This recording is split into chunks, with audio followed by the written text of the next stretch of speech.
अगर दुनिया के किसी भी हिस्से में किसी का नुकसान हो रहा है तो यह बिल्कुल तय है कि किसी ना किसी का फायदा भी हो रहा है, क्योंकि अगर मान ले किसी का पैसा खर्च हो रहा है तो किसी ना किसी के हाथ में जरूर जा रहा होगा। और आज की बिजनेस स्टाइल दुनिया इसी पर चल रही है कि क्यों ना दूसरे का कितना भी नुकसान हो जाए, खुद का फायदा होना चाहिए। और यही सब अब की बार हुआ है मालदीव के साथ, क्योंकि उसने अब की बार पंगा लिया है इजराइल से। और इजराइल है कि किसी को भी नहीं छोड़ता। दरअसल भारत को आंखें दिखाने के बाद मालदीव इजराइल से पंगा ले बैठा। दरअसल तुर्की के ड्रोन को अपनी सेना का हिस्सा बनाने के साथ ही मालदीव को लग रहा है कि वह दुनिया के किसी भी देश को डरा सकता है। इसी के चलते उसने पहले भारत को आंख दिखाई और अब उसके सामने है इजराइल। लेकिन इजराइल ने भी भारत की तरह ही मालदीव को माकूल जवाब दिया है। दरअसल मालदीव के राष्ट्रपति मोहम्मद मोइजू ने अपने देश में इजरायली नागरिकों के प्रवेश पर बैन लगा दिया है। गाजा में इजरायली हमलों को लेकर बढ़ते विरोध के बीच मालदीव भी अब अपने तेवर दिखा रहा है। राष्ट्रपति कार्यालय में एक आपातकालीन प्रेस वार्ता में मालदीव के गृह मंत्री ने इसकी जानकारी देते हुए बताया कि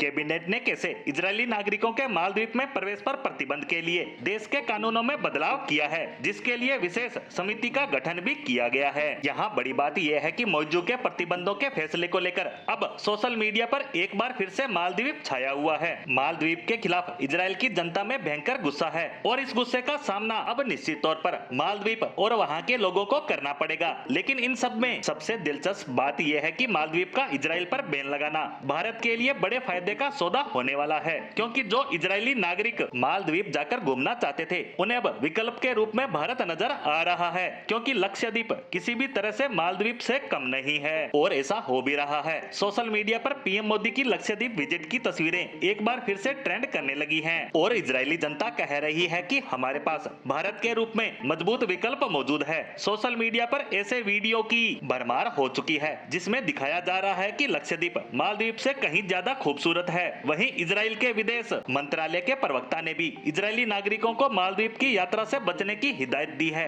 इसमें विदेशी पासपोर्ट वाले लोग भी शामिल हैं। जो लोग मौजूदा समय में मालदीव में हैं, उन्हें भी वहां से जाने पर जल्द ही विचार करना चाहिए। बता दें कि मालदीव ने तुर्की सहित चीन और अरब देशों को खुश करने के लिए यह फैसला लिया है, लेकिन इसमें एक तरफ मालदीव के आम लोगों का नुकसान होगा, साथ ही सरकार का टूरिस्ट रेवेन्यू भी घटेगा। वहीं भारत में इजरायली एजेंसी ने कहा है कि आप भारत आइए, भारत में मालदीव के मुकाबले बेहतर विकल्प उपलब्ध हैं। यानी इजराइल की जनता जो लाखों करोड़ों रुपए अब तक मालदीव में खर्च करती थी, उसमें से एक बड़ा हिस्सा अब भारत में भी आएगा, जिससे घर बैठे फायदा होगा भारत के लोगों और सरकार का। क्योंकि अगर ये टूरिस्ट एक बार भारत आना शुरू हो गए तो यहाँ के टूरिस्ट प्लेस का खूब प्रचार प्रसार होगा, जिससे आने वाले समय में और ज्यादा टूरिस्ट भारत आना शुरू हो जाएंगे। यानी मालदीव ने अपना नुकसान करके घर बैठे भारत का फायदा कर दिया।